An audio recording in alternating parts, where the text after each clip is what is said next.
Thank you. Thank you very much, Mr. Vice Chair. I also want to thank all the people who came up here, both sides of the issue, to testify and weigh in. This is your legislature, and I'm really proud that you took the time to be here and weigh in. I'm going to quickly go through a couple issues, and we're going to let the gentleman close. First, on reliability, you may rest assured that this committee considered issues of reliability. I also note that those issues are very complex.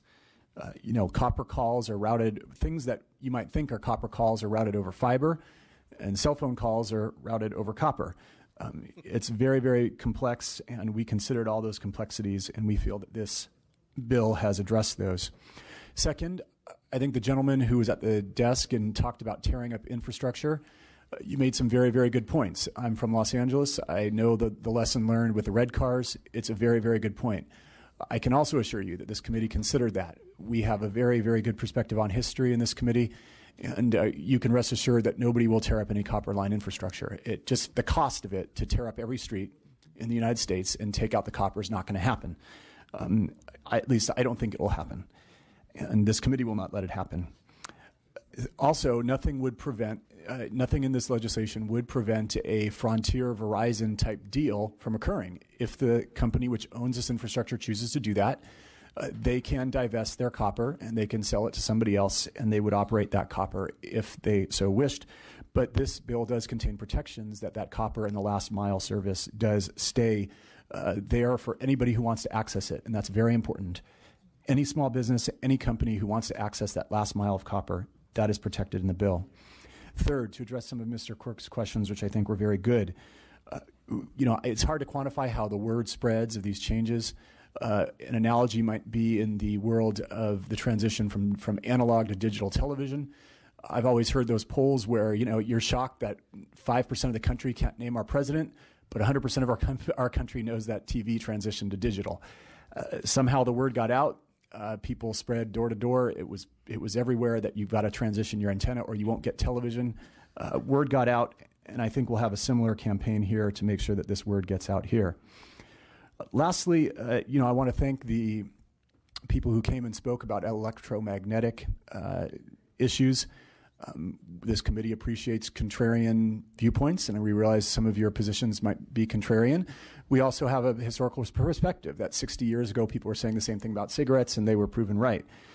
That being said, a lot of these households, you think they're communicating purely on wireline. Those cordless phones that they use in their household, they're still electromagnetic, and they still use radio waves. So we're going to keep that in mind. We're going to watch it very closely, and we thank you for being here and sharing your viewpoint. So I think we have given everybody a chance to speak, and now it is up to the author to close, and the floor is yours, Mr. Lowe. Thank you very much, Mr. Chair and committee members, for the robust conversations, and I too would like to acknowledge all those involved in particular, because this is democracy in action, and I think this dialogue particularly strengthens the piece of legislation that we want to have ahead of us. I do want to bring the attention back to the issue at hand, specifically on what we are talking about. One fiber line, as you can see here, one fiber line equals 10 of these copper pipes, 10 of them. And 2 copper lines equals 1 phone line here. So when we're talking about the technology that exists, particularly in the state of California, we want to make sure that we have the framework and the infrastructure in place for not only the future, but for the present. And this is what this bill does. Specifically, when we talk about the concerns that have been addressed about jobs, I want to make it well known that I too, similarly as Mr. Passon has served on local government, I too served on a local city council, and in that capacity, I too have stood with CWA workers demanding a fair contract. I've signed that petition similarly to corporate at AT&T to say that we need fair jobs. We need to ensure that this bill focuses on, again, the framework of the technology. We didn't believe it was appropriate to address a contract between CWA and AT&T in a specific bill focused on this technology. In addition, we did meet with CWA, and I asked if any amendments or any language would satisfy or would like to be worked on. None were provided. So there is a commitment to this committee and to CWA and all stakeholders alike that we will continue to ensure that we will address these concerns, work collaboratively with rural areas, seniors alike, public safety, we will be here for a long period of time. This bill will not even go into effect until 2020. Now, as I observed from this committee's membership in particular, we are all along the lines of the 12-year terms. My commitment not only to you and to this committee, with exception of Mr. R. Dean, my apologies. Thanks for reminding me. My commitment is such that we will ensure the best interests of consumers and for all of Californians. We will be here, and that is my commitment to you. And I, again, do not want to disparage the concerns that each and every one of you had. And I will take it very seriously. And I hope that you will implore and work with me, and I hope each and every one of you, my interactions as the author of this bill, this is an authored bill, that I will continue to work with each and every one of you on this. And I respectfully ask for your aye vote.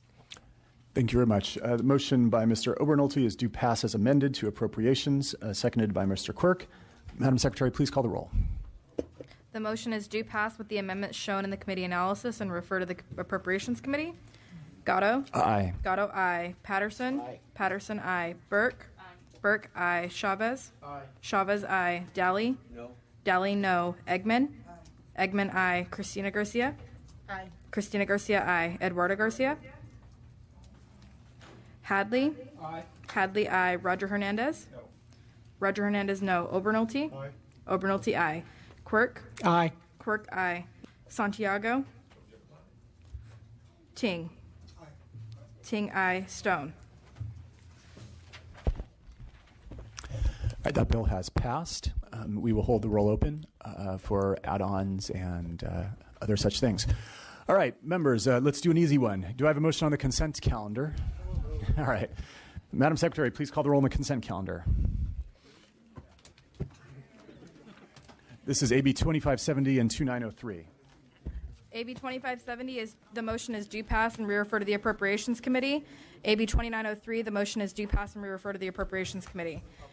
Gatto. Aye. Gatto, aye. Patterson. Aye. Patterson, aye. Burke. Burke, aye. Chavez. Daly. Daly, aye. Eggman. Eggman, aye. Christina Garcia. Christina Garcia, aye. Eduardo Garcia. Eduardo Garcia, aye. Hadley. Hadley, aye. Roger Hernandez. Roger Hernandez, aye. Obernolte. Obernolte, aye. Quirk. Aye. Quirk, aye. Santiago. Santiago, aye. Ting. Ting. Ting, aye. Stone. All right, the consent calendar is adopted. And next, I'm ready to entertain a motion on AB 2323 Ridley Thomas, which was presented as a subcommittee. Move, so moved. Second. It's been moved by Quirk, seconded by Ms. Garcia. This is 2323? 2323 Ridley Thomas, yes. The motion is due pass as amended with the amendments shown in the committee analysis and re-refer to the Appropriations Committee. Gatto? Aye. Gatto, aye. Patterson? Patterson, no. Burke? Burke, aye. Chavez? Daly? Eggman? Eggman, aye. Christina Garcia? Aye. Christina Garcia, aye. Eduardo Garcia? Eduardo Garcia, aye. Hadley? No. Hadley, no. Roger Hernandez? Roger Hernandez, aye. Obernolte? No. Obernolte, no. Quirk? Aye. Quirk, aye. Santiago? Ting? Ting, aye. Stone? Okay, 2323 has passed. And last bit of business before we invite Ms. Irwin to the dais is I would like everybody out there to wish our esteemed committee consultant a happy 30th birthday, if we could do that. Thank you very much. Thank you. All right, Ms. Irwin, you have a bill to present.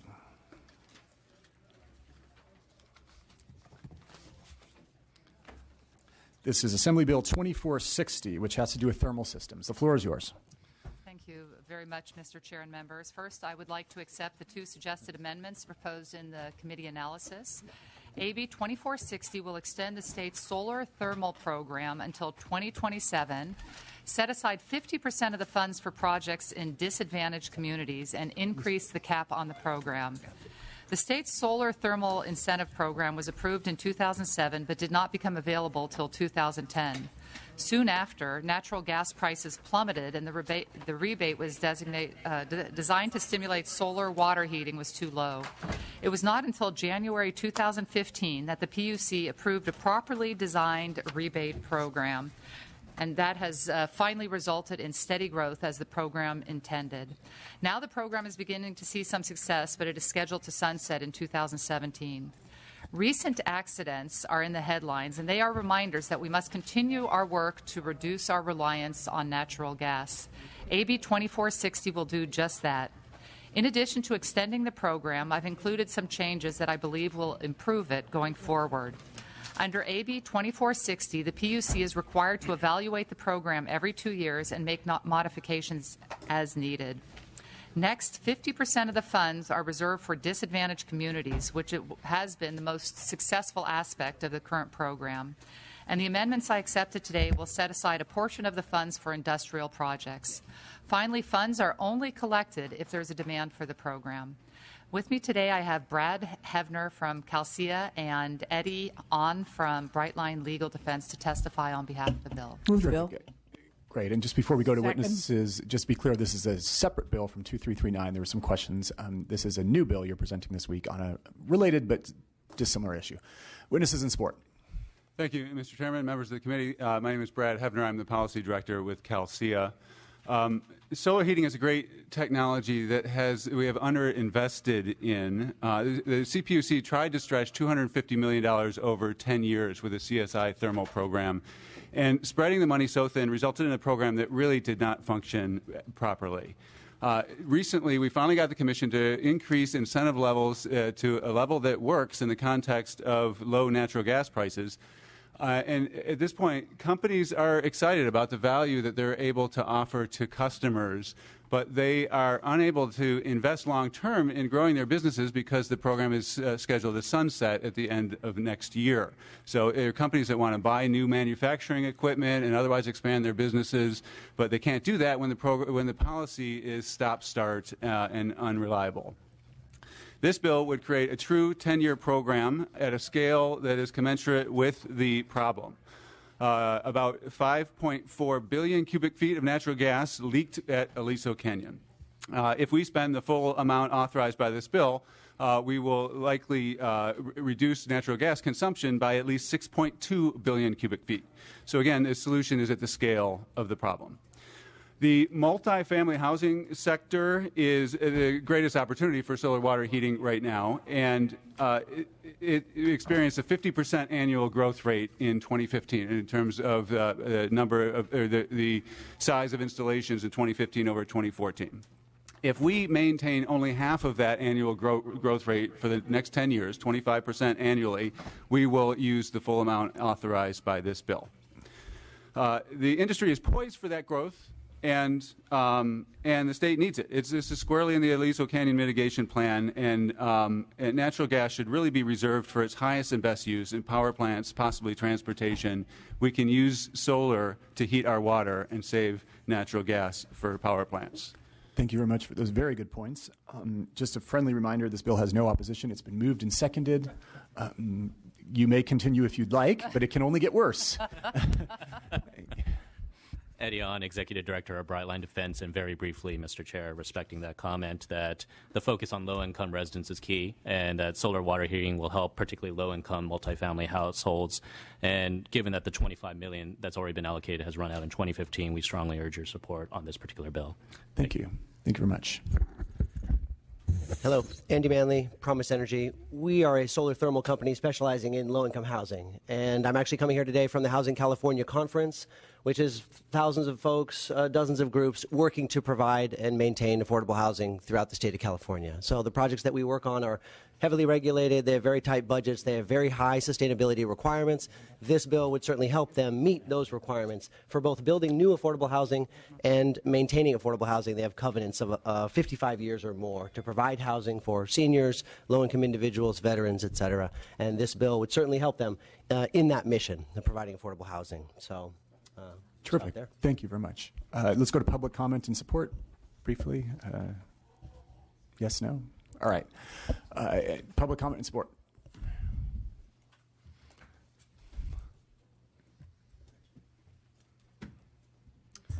Corey Bolus on behalf of Environmental Defense Fund in support. Anybody in opposition? Seeing none. Questions, comments from the panel? Mr. Ting? Just a question for clarification. The definition of disadvantaged community, the identification with the code section, is that the definition of the Callan Viro screen? And I was confused. I just want to ask that clarification because it was stricken from Mr. Gomez's bill, but unless I'm misreading it, is it left into this bill? On page 3 of the analysis, definition of disadvantaged community means a community identified by California EPA pursuant to section 39711 of Health and Safety Code. You're on page 3 of the analysis? Correct. Under suggested amendments, under section 22861, number A, definition of disadvantaged community. It's like the 5th line, I think the 2nd line down in that area. Page 3 of the analysis. That has not been changed. That is the proposal. That is, yeah, that is a proposal.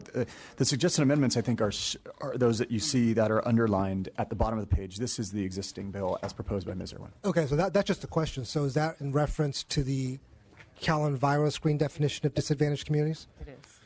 I have a lot of serious concerns about using that definition. I think it's inappropriate definition. Almost none of the disadvantaged communities in the Bay Area are included in that screen, so I would have I can't vote for the bill if it has that definition. Well, I understand your concern about that screen, and if it were the only means for eligibility, it would be a big problem. But that's why we had it either low-income residential properties or disadvantaged communities as defined by Cal and Viro screen. So that would pick up all the customers that are in the low-income classification. So just to clarify, and I apologize for asking a clarification, extending this debate.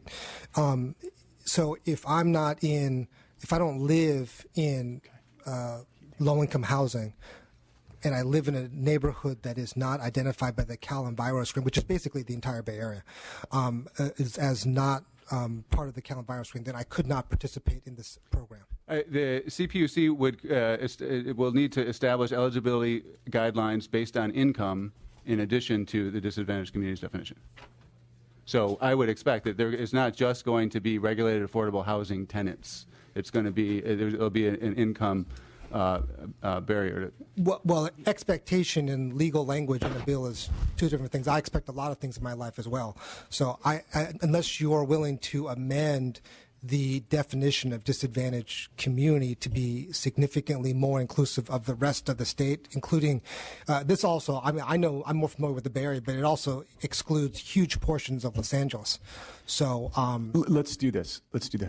I know that the author is trying to bring solar water heaters to this community, and I know that the gentleman from San Francisco is very pro this technology. Absolutely. Why don't you guys commit to working, because you guys are trying to work for the same thing. Correct. So why don't you commit to working on this with the committee retaining jurisdiction, of course, and because that's something we'd like to see as well. I would like to see that as well. And sure. If the definition were more similar to what the committee did with Mr. Gomez's bill, that's something that I would.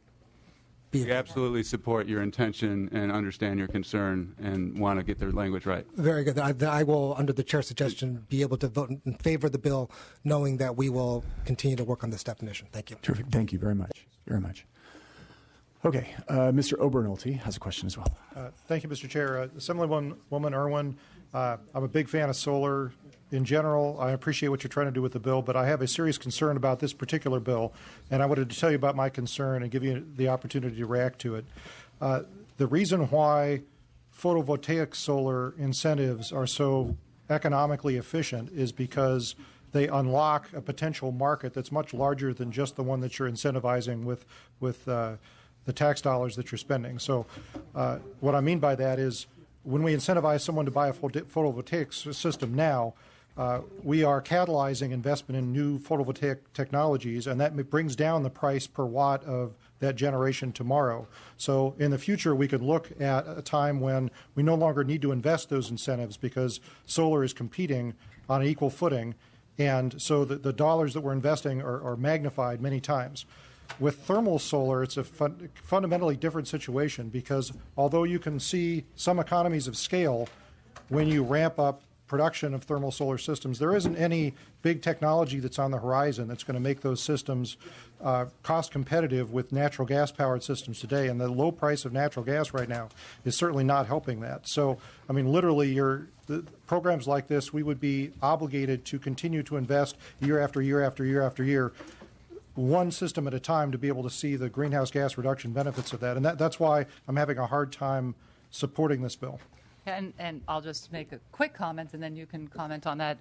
First, we really can't expect that natural gas prices are going to be staying this low in the long term. And you're right, it is kind of a lower technology platform than solar panels. So you're really looking at, when you get to scale, that's where the savings are going to be. And it probably isn't going to make sense for single-family homes, but it's really makes a lot of sense for multifamily homes.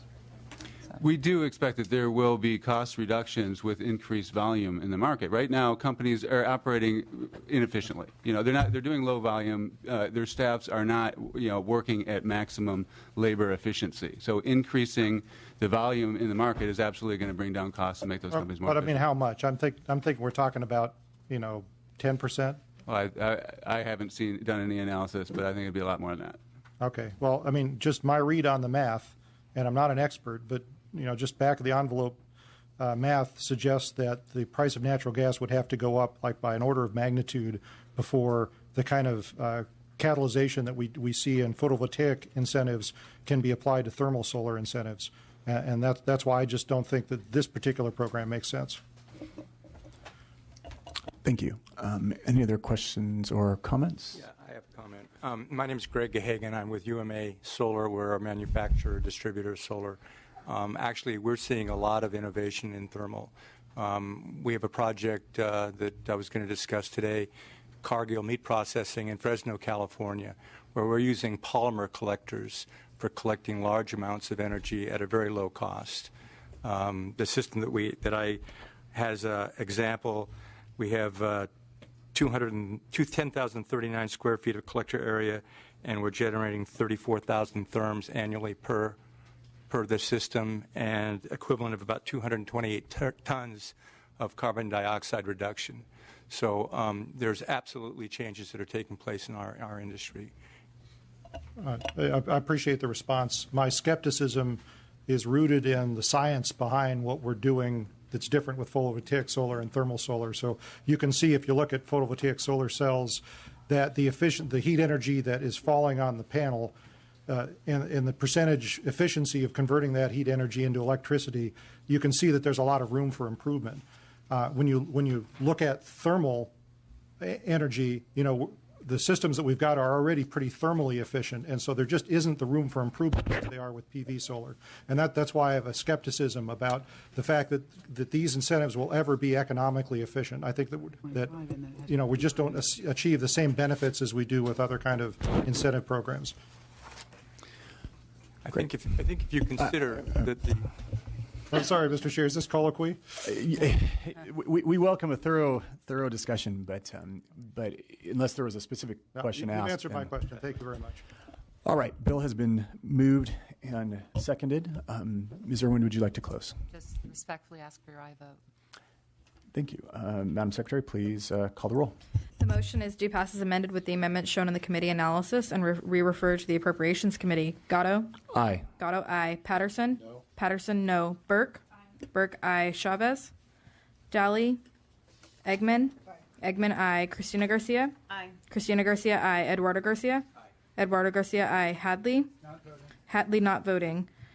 Roger Hernandez? Obernolte? No. Obernolte, no. Quirk? Aye. Quirk, aye. Santiago? Ting? Aye. Ting, aye. Stone? Aye. Stone, aye.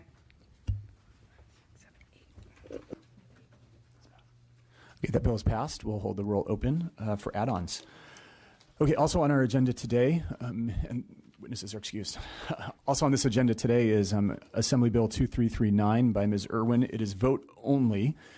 The copies of the author's proposed amendments were distributed in electronic form earlier today. They've also been distributed in paper form to all of you. I want to entertain a motion to put the contents of the bill in the bill first. It's our tradition, of course, here to always let the author amend his or her bill. So do we have a motion to insert the amendments? No, I have a motion. I offer to make a motion to vote on the author's proposed amendments that we have in mock-up form that are provided to all the members of the committee. Okay.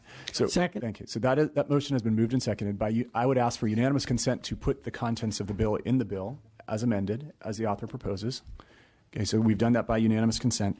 And now we can vote on the bill in chief as amended in mock-up portion, and I need a motion for that. So moved. Second. Okay. Moved by Burke, seconded by Hadley. Madam Secretary, please call the roll.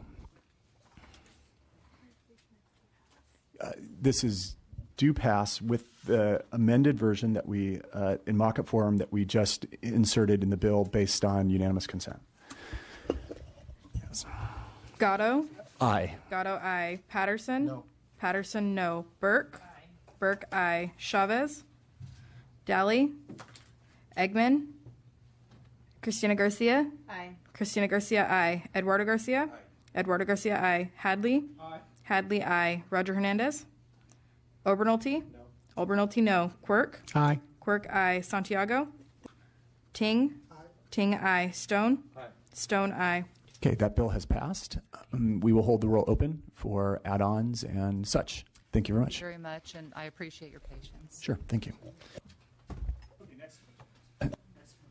Next, we have committee members' bills. Believe it or not, we are not done yet. So we have first, between Mr. Ting and Mr. Quirk, who wants to go first? All right, Mr. Quirk, you are up. And Mr. Quirk has Assembly Bill 2570.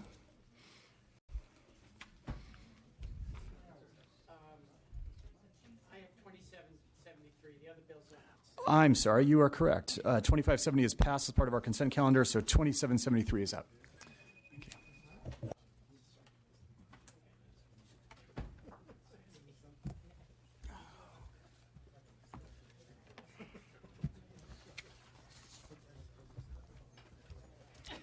Thank you.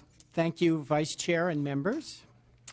AB 2773 requests the Public Utilities Commission to reevaluate renewable natural gas siloxane and minimum heating value requirements for pipeline injection.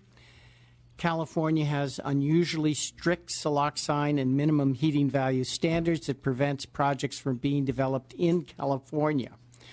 While both values are important to ensure the reliability of the gas delivered to the customers, the current values are unnecessarily strict. As a result, biomethane is not injected in California pipelines, and we have not developed this resource in California. Instead, we import biomethane from out of state that have more flexible biomethane pipeline policies, and we bring it in through interstate pipelines. So what we don't allow to do in California is then done in other states, and we bring it in. But we can't develop the industry here because we don't allow it to be sent. Developing biomethane projects provides an opportunity to significantly reduce greenhouse gas emissions. Today I have Johannes Escudero here from the Renewable Natural Gas Coalition, who is sponsoring the bill. He will provide his testimony. Thank you, and I respectfully request your aye vote. Thank you, Assemblymember Quirk, for taking the bill in respect to the committee's time and certainly not wanting to stand between you and adjournment. I want to encourage you. This is support. You have a motion in a second. Absolutely. That being said, on behalf of the Coalition for Renewable Natural Gas, we appreciate your support in advance. Are there any in support? Comments in opposition? Do we have testimony in opposition? Comments in opposition?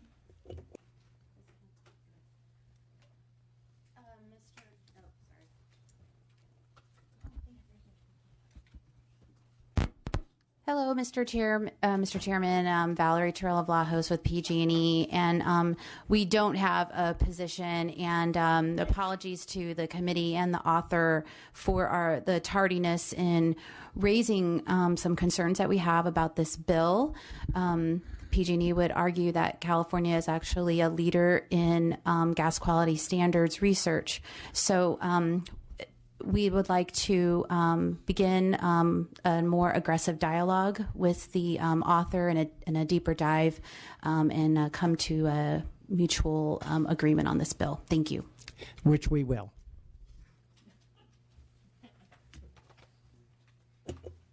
All right, we have a motion and a second, and we'll call the question. I can't help but suggest that when there's legislation in the pipeline and there are people wanting to weigh in on this, the sooner we hear from you, the better. And I recognize how busy people are, but we had a full agenda today. We had an awful lot of items to go through, and we appreciate the fact that people engaged in them. I wanted to just encourage that. Thank you. And we'll call the vote. The motion is due pass and re-refer to the Appropriations Committee. Gatto? Aye. Gatto, aye. Patterson? Patterson, aye. Burke? Burke, aye. Chavez? Daly? Eggman? Eggman, aye. Christina Garcia? Christina Garcia, aye. Eduardo Garcia? Eduardo Garcia, aye. Hadley? Hadley, aye. Roger Hernandez? Roger Hernandez, aye. Obernolte? Obernolte, aye. Quirk? Aye. Quirk, aye. Santiago? Ting? Ting, aye. Stone? Stone, aye. Okay, that bill has passed. And we have one last author, and that is Mr. Ting, the illustrious Mr. Ting.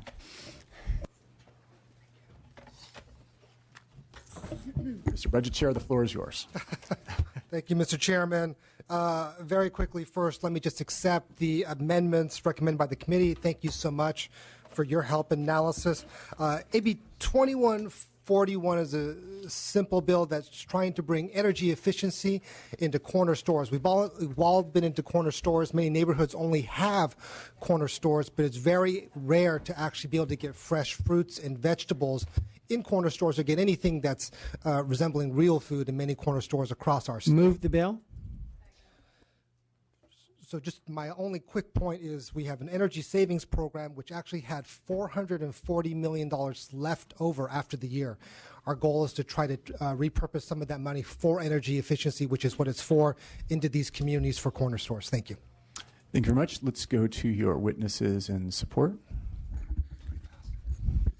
Afternoon, committee members. Recognizing that this should be fast. Eddie On, Executive Director of Brightline Defense, again, an environmental justice organization. This particular bill benefits three communities: low-income communities, low-access communities, communities with higher rates of diet-related diseases. It's important to encourage corner stores to use refrigeration that's energy efficient and also provide healthy food options to communities in need that are low access as well. We'd like to thank Assemblymember Ting for his leadership on this bill and respectfully urge your aye vote. Thank you. Aaron Moreno on behalf of the California Growers Association. Also in support, we support the Assembly members' efforts to help bring good, healthy food to low-income communities, reminiscent of the work that was done by Steve Peace when he chaired the Senate Utilities and Commerce Committee. He had a couple of bills, SB 655 and SB 1345 by Senator Steve Peace, that helped to fund programs that encouraged emerging technologies. And again, we thank the committee for listening to our support. Because it's late in the day, we will not follow through in the tradition to haze wonderful former staff members on their first bills. But thank you for being here, Ms. Moreno. Any other public comment in support? Corey Bullis on behalf of Environmental Defense Fund in support. Are there witnesses in opposition? No position. No position. Tweeners. Tweeners. Yes. Rod Brewer with Southern California Edison. We are in the gray group, but we have been working with Mr. Ting and his staff on this bill. We understand it is a work in progress, but there are some areas of concern that we do have on the bill. Specifically, we do have a number of energy efficiency and demand response and incentive programs that we do provide for our customers and for small businesses, and have been doing it for a number of years. But we feel that this bill is not a cost-effective approach to getting there, and we would like to see a cost-effectiveness standard at least be considered for this bill. We're also saying that this bill looks more at the issue of food more than energy efficiency, and we know that it's intended to require utilities to develop an energy efficiency program to solve issues related to diet-related diseases and food deserts. But we just feel that the bill would be better suited in a more social program using the programs in place like Healthy Families, TANF, and the like. Also, we also have a concern about the use of the CARE program. It's a residential program designed for residential low-income customers, and for those funds to be used for a program to help for-profit businesses to provide this sort of service. We do raise a concern on this, but we do want to work with the chair and try and work through some of these issues as the bill moves forward. And we thank you for your time. Thank you. Next, tweener. Thank you. Tamara Raspberry, representing the Semper Utilities, San Diego Gas and Electric, and the Southern California Gas Company, and echoing my colleague at Edison. We're also concerned about the use of CARE and ESAP, which are programs where we collect funds from our ratepayers, and these are programs that go directly back to the poor residential customers, the same ones that live in the neighborhoods that you're trying to impact here. And also ESAP, which is a direct install program for these same residents. And we just think this is a very slippery slope if the legislature wants to start dipping into these funds to fund projects for commercial uses. And any repayment of ESAP and CARE is returned back to the ratepayers. And also, we agree with the First Amendment that was taken, so thank you for taking that. The Second Amendment is a little bit more problematic because now it puts utilities in the business of being food police, and I think that's really outside the scope of our practice when it comes to energy efficiency. Energy efficiency is really about conservation, energy savings. We use it in the community. We use it as a tool to help our customers meet the needs of the grid, but now requiring us to work with an Office of Farm to Fork and then being the food police, I think, is really outside the scope of a practice for a utility. So we would hope that the Assemblyman would consider not taking that amendment. You already did, but maybe we could talk about this further down the road. But we'll continue to work with you and your staff, and thank you for bringing this bill. We think this is a good issue, but just some of these policies are maybe a little have unintended consequences. Thank you. Thank you very much. We're going to go to questions or comments from the dais. First is Ms. Garcia. Thank you, Mr. Ting. I have a lot of concerns about the direction of how you're trying to solve this problem. I think the idea of helping these corner stores be more efficient in itself is great. I think it allows small businesses to participate in efficiency ways that we haven't looked at in communities that are food deserts also, or maybe not for that matter. It allows a 7-Eleven also to participate as a franchise as well as the small business owners. We have a bill on technical assistance for small businesses so that they could participate in figuring out how to go after greenhouse dollars also along the way. So I think the idea of focusing on these small businesses, these corner stores, is great. I think when we start to get into the business of tying it to healthy eating, I think you're going down a really slippery slope in a really unprecedented area that I cannot be comfortable with. I live in one of those food deserts. I'll use the example of the 7-Eleven. Them having more efficient refrigerators is great, but that doesn't help me have more affordable fresh produce. The banana costs $1, and I could get 2 burritos for $1. I'm going to buy the 2 burritos and not the banana. It's not making anything healthier for me and my community. And so I think we have to be really careful.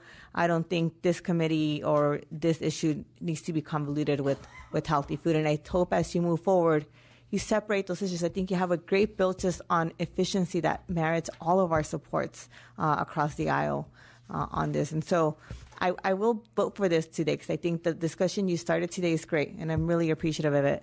If it continues to tie it into healthy foods and these deserts, I just think that it's going to give a false sense of expectations, and we're not going to reach that goal in communities that I think you want to help. Thank you. Thank you. Any other questions or comments? Okay, bill's been moved and seconded. Would you like to close? I would just like to close in saying that we're going to continue to work with the utilities. Ms. Garcia, hear your point absolutely loud and clear. We obviously want to continue to focus on energy efficiency. Obviously, we've all been at convenience stores. They're great targets for that program. So again, I hear the committee and the points loud and clear, and we will continue to work on to refine these points as we go through the process. Terrific. Madam Secretary, please call the roll. The motion is due pass as amended with the amendment shown in the committee analysis and re-refer to the Appropriations Committee. Gatto. Aye. Gatto, aye. Patterson. No. Patterson, no. Burke. Aye. Burke, aye. Chavez. Daly. Eggman. Christina Garcia. Aye. Christina Garcia, aye. Eduardo Garcia. Aye. Eduardo Garcia, aye. Hadley. No. Hadley, no. Roger Hernandez. Roger Hernandez, aye. Obernolte. No. Obernolte, no. Quirk. Aye. Quirk, aye. Santiago. Ting. Aye. Ting, aye. Stone. Aye. Stone, aye. Well, that bill has passed. And just a quick announcement to all members of UNC. We will be holding the roll open until exactly 4:45. I'm sorry. We do have one bill on call. So, yeah, we have voted on Mr. Ridley Thomas's bill, but we have one bill on call. So let's dispose of that, and then we'll take add-ons. So this is Assembly Bill 1937 by Mr. Gomez. Madam Secretary. Eggman. Aye. Eggman, aye. Eduardo Garcia. Aye. Eduardo Garcia, aye. Roger Hernandez. Stone. Roger Hernandez, aye. Stone, aye. Okay, that bill has passed. 1937 Gomez has passed. Okay, so now we're going to do add-ons. You can just approach the desk and do your add-ons. I think that's most efficient. And we're going to adjourn, but keep the roll open for add-ons for about 5 more minutes.